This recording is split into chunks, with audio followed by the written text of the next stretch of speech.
Picture a truck driver in his cab at midnight, staring at a load board. The best load pays $1.40 a mile. It costs him $1.70 just to run his truck. He takes it anyway, an empty truck costs money too. In 2025, more than 5,000 trucking companies shut down. So what happened? Let's talk about it. The boom that set the trap. The story starts in 2020. When COVID-19 hit, people stopped spending on travel and restaurants. Instead, they started buying everything online. Furniture, electronics, groceries, you name it. America needed trucks fast. Spot freight rates climbed above $3 per mile on many routes. Drivers were making real money, and thousands of people saw an opportunity. Between 2020 and 2022, they bought trucks, started companies, and took out big loans. They believed the good times would last. They didn't. The freight recession nobody wanted to name, by late 2022, the boom was over. People started spending on experiences again: travel, restaurants, entertainment. Big retailers like Walmart and Target were sitting on too much inventory. They stopped ordering new products. Fewer products meant fewer loads. But the trucks were still there, tens of thousands of them, all competing for less work.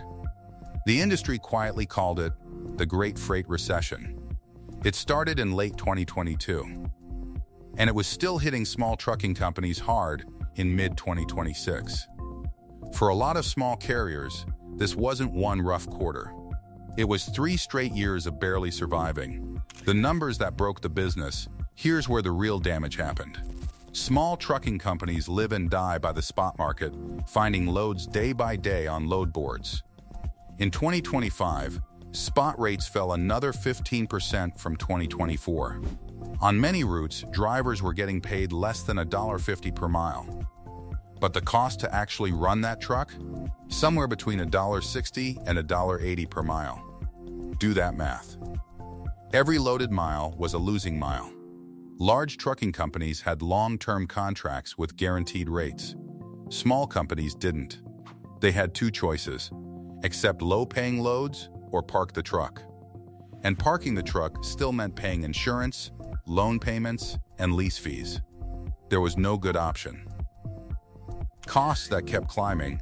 While rates were falling, costs were climbing. By 2025, many small carriers were paying $12,000 to $18,000 a year just for insurance.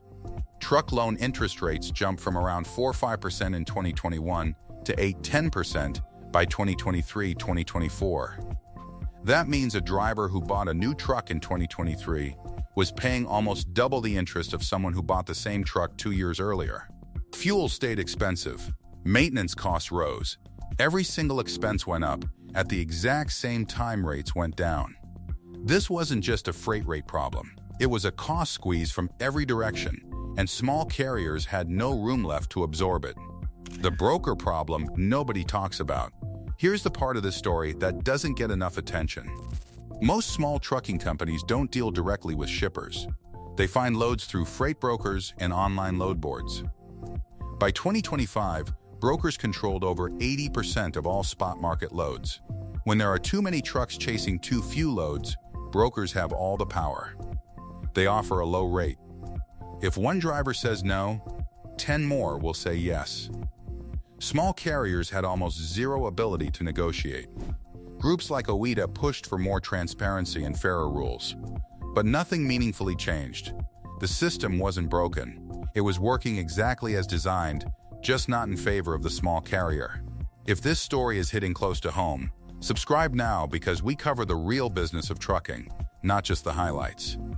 One truck. All the risk. The people hurt most by all of this were owner-operators. Most own one truck. They drive it, find their own loads, handle their own repairs, and pay every bill themselves. In 2024 and 2025, a typical owner-operator grossed around $150,000 to $180,000 a year. Sounds decent. Until you subtract fuel, insurance, truck payments, repairs, and taxes. What was left? About $30,000 to $37,000 for working 60 to 70 hours every week. That's less than minimum wage when you break it down by the hour. They carried all the risk. They kept the wheels turning. and the system gave them almost nothing back. The collapse. By November 2025, trucking bankruptcies hit their highest level on record. More than 5,000 trucking companies exited the U.S. market in 2025 alone. Small trucking bankruptcies rose 35% from 2024 to 2025. These weren't just statistics.